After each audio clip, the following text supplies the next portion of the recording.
Today, I'm going to be talking with Scott Swain. Scott Swain is the owner of TCS Forestry. He's going to be talking about tips with trees in your yard. So stay tuned.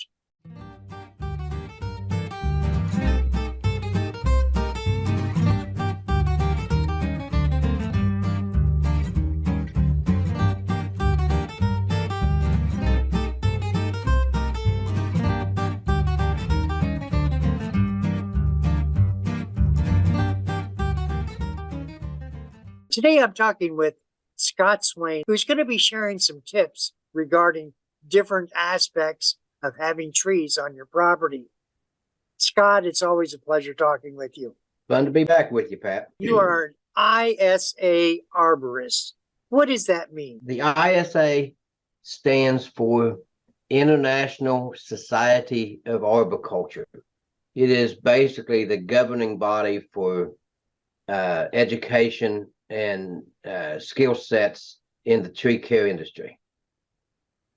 And as an arborist, when did you acquire that certification, and how long have you been involved in working with different aspects of trees? I got my original certification in 1996, and I got the utility specialist degree a couple years after that. And then about 6 years ago, I got my TRAQ certification, which is basically a hazard tree inspection certification. You started out, I'm assuming, working with homeowners with different aspects of their trees? Well, we do a lot of hazard tree work for the government. We don't actually do residential work here now. We did at one time, but we don't anymore. But yeah, hazard tree work, most homeowners don't look at a tree enough to actually understand that it's a hazard until it falls down. We as owners look at the trees. We like it during the springtime when it blossoms. It provides us shade. It provides a cool atmosphere for us during the summer months. And I know that trees sort of grow wild. When I say grow wild, they branch off and they become unwieldy. Sometimes they do. And as an arborist, when you come onto a property and look at some of those trees, what might be some of your recommendations on keeping the trees not only healthy, but also be without much hazard? Well, first of all, you need someone that can do an inspection to look at your trees as a whole, from the root system all the way to the crown. And then you need to have that same person or somebody look for hazard limbs, look for ground movement, to look for holes or hollows in the tree, broken branches, things of this nature, that one will either point towards a problem with the tree or point to a direct hazard to the people around the tree. And in keeping trees healthy, are there special kinds of things that we should be aware of when nurturing those trees? One of the main things that nobody thinks about is fertilizing a tree.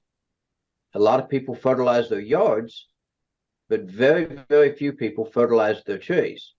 And it's simple. You can go to Rural King or Tractor Supply or even Walmart sometimes and get the fertilizer stakes. Get you a stick, pound it in the ground 18 inches, stick your fertilizer stake in it, and just walk away. You don't have to cover the hole back up. The hole will give air and moisture to the root systems. And if you put it down 18 inches or so, it gets it below the grass. So first of all, you don't have bright green spots in your grass, and second, you're actually feeding the tree. You need to do this somewhere around the drip line of the tree and do it about every 3 feet around the tree. That's, that will change per tree, per site, but that's a basic overlay of what, if someone's wanting to fertilize their tree, that's the quickest, easiest way to do it.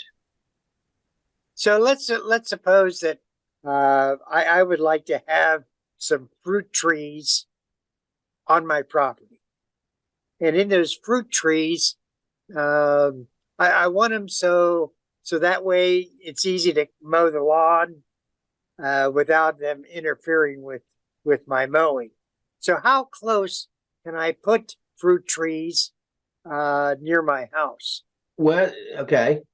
There's a lot of products out there that are root barriers that will let you plant within 10 or 12 feet of a house. If you're not using a root barrier, which will deter the roots growing towards your house and your foundation, you need to be 20, 25 feet away from a house at minimum.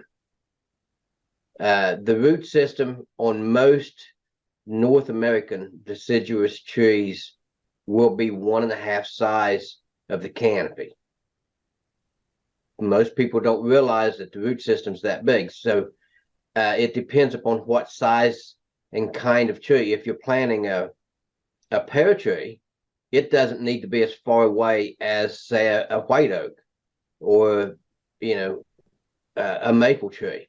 It depends upon the type of tree and the size of tree that you're planting to make that determination. If I wanted decorative plants, should I put in fir trees? What you plan is a personal choice. The Arbor Day Foundation has a lot of good information, and they have a program on their site that will let you choose what you're looking for, whether it's a fruit tree, an ornamental tree, a shade tree.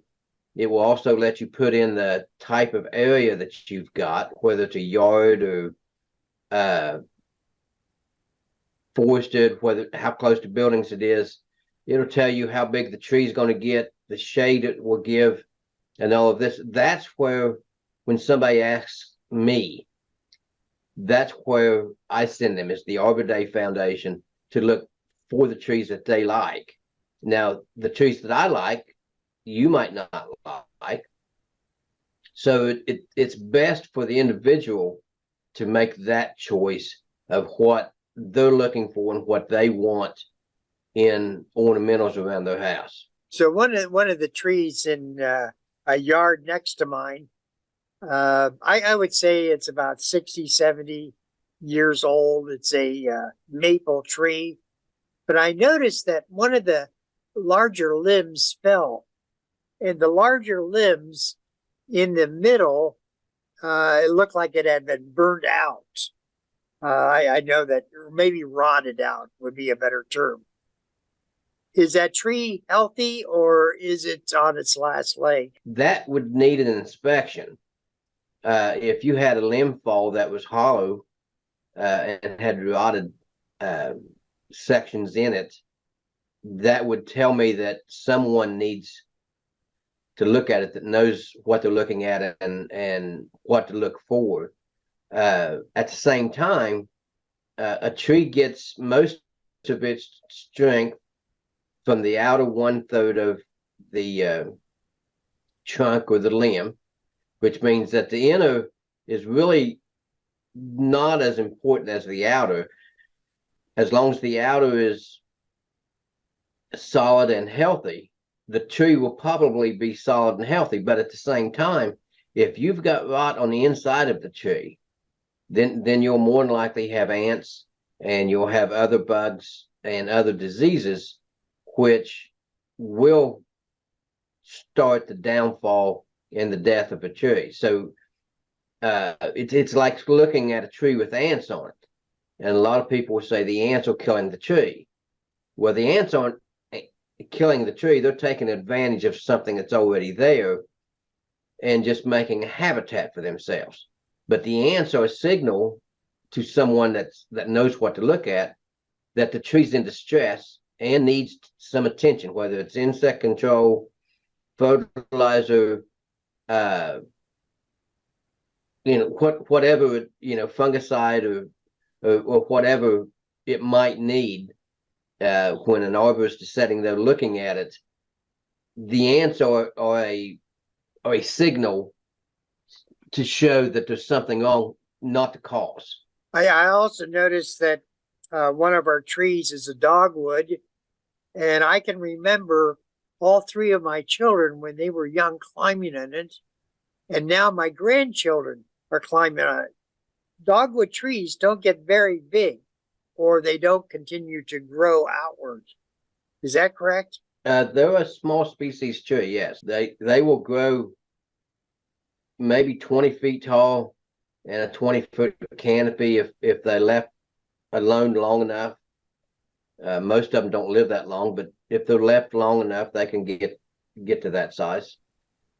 Another tree that we have is a maple tree, and it's my understanding that the roots go far underground towards sources of water. The root system will go about 1.5 times the canopy of a tree, and that is 1 for stabilization to keep it standing up, and 2 for food and water intake. Let's suppose that I don't have any trees in my yard, and what I wanted to do is I wanted to plant some trees. Should I get hardwood trees? Should I get softwood? And I know it's my decision on what looks nice or not. But what's your recommendation when it comes to choosing a tree, hardwood or softwood? Well, the first question of that is, where are you wanting to plant it? How close to your house are you wanting to plant it? How close to the utility lines, if there are any? How close to the road?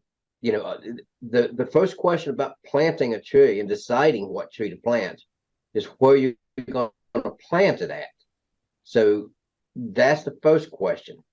The second question is, what do you want it to do? Do you want it to be a windbreak? Do you want it to be a visual break? Is it there for aesthetics? Is it there for for whatever purpose? These are the questions you need to ask before you can get down to, well, I need a white oak tree, or I need a pin oak tree, or I need a spruce or a fir or a hemlock.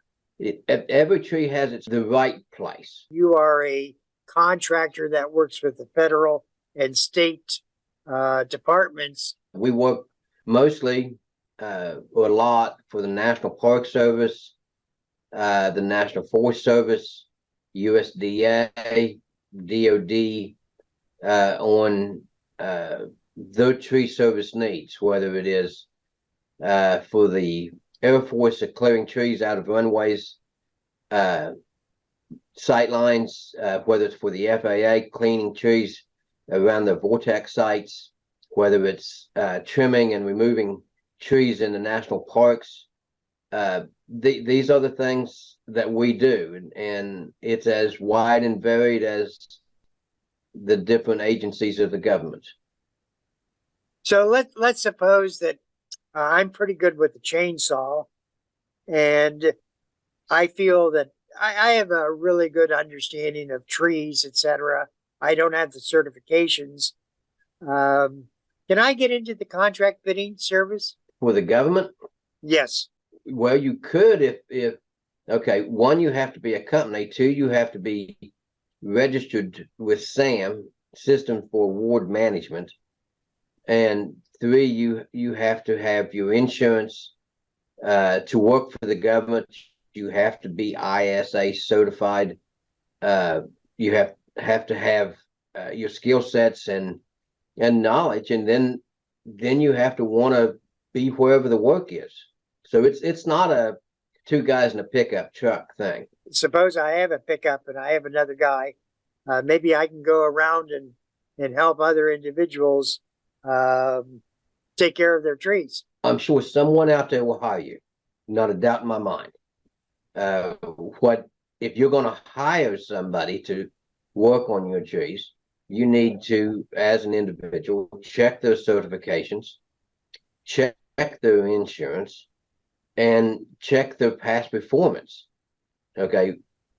The certifications is the ISA. The insurance, you need to get an Accord insurance certificate from their insurance agency, not one that they just hand to you, but one that states that you're also insured. You need to check their workers' comp to make sure that they're paying workers' comp on their employees. And then you need to check who they've worked for in the past. You know, you need references. So with that said, yeah, you can work for anybody, but you know, you want to make sure who you're hiring, because if you hire the wrong person and they don't have insurance, your insurance, and they drop a tree on your house, your insurance more than likely will not cover it. Okay, if you hire somebody without workers' comp insurance, you become an employer. If they get hurt on your property, it is up to you to fix that in whatever way. So these are the things to keep homeowners safe and keep the liability down and keep the liability in the places it needs to be. Scott, a little bit ago, you talked about ants. I know that there are a number of different critters that latch onto trees. What about insects? Are trees good for insects, or insects good for trees? No tree will ever be without some insects in it. It's just a fact. The problem comes is when the insects increase to a point that they are causing harm, or they are being a detriment to the tree, whether for its aesthetic purposes or for the health of the tree. That is when a control method needs to be implemented. Now, let's suppose that for one reason or another, I cut down a tree and there's a stump about a foot above the ground. How does one get rid of that stump? The quickest, easiest way is to hire somebody with a stump grinder, or in some cases, go to the local rental store and rent a stump grinder. I don't really recommend that, but hire somebody with a stump grinder, come out, and 40 minutes later, your stump is mulch, and you've got a nice smooth patch in your yard that you can throw grass on and grow your yard back. And in 6 weeks, you'll never know it was there. Now, the stump, how far down the ground do you need to grind that out? 6-8 inches. You need to get the root systems out, and it depends a lot upon what type of tree it is, how vigorous it is about coming back to life and things of this nature. But 6 inches underneath the ground is a general, will get you there generally. That prevents it from resprouting. Can a tree resprout from the roots? Well, the some trees can, yes. But it's two purposes of grinding a stump. One is basically aesthetic purposes, so that you're not looking at a stump.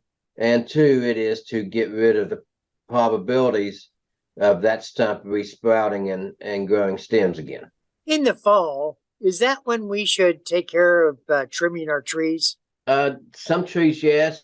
Most trees, it really makes little difference if they're healthy. I like trimming them after the spring when the leaves are out, so you know that it's a live limb. You know where the dead limbs are. You have a better aspect of the health of the tree and that. But with the exceptions of some, there's a few trees out there that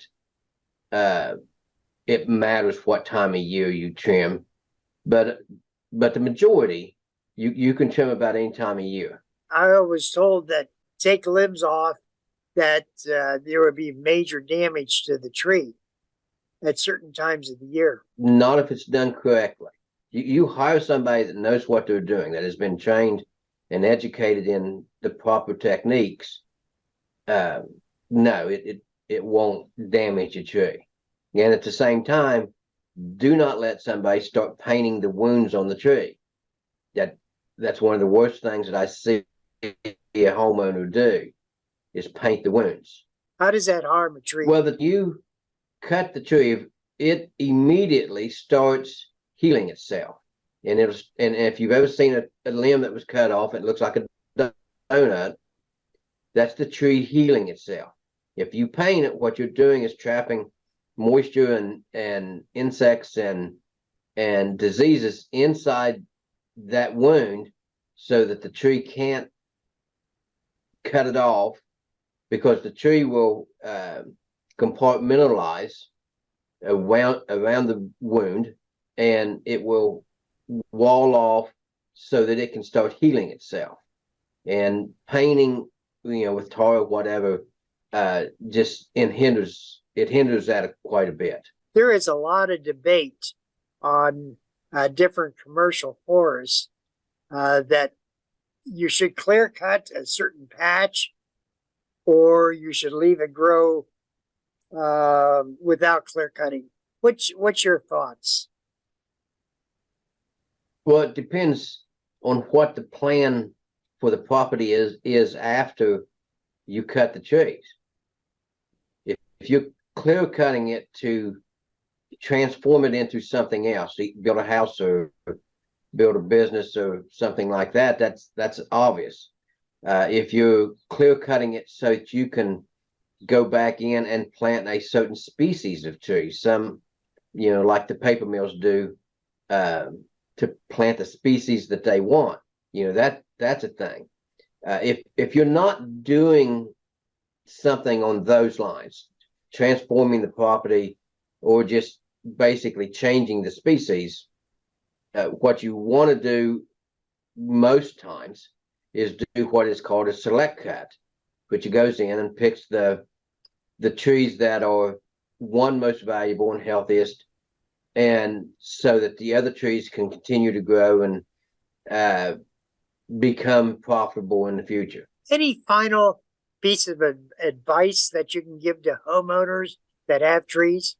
The person you're hiring, check their education, check their insurance, check their workers' comp, and check their references. Hey, we're talking with Scott Swain. Scott Swain is the owner of TCS Forestry Services that contracts with the state and federal government. Scott is an ISA certified arborist. And if you have other questions, feel free to contact us. And I'm quite sure Scott will share some additional information. Scott, thank you. Thank you. Have a good day.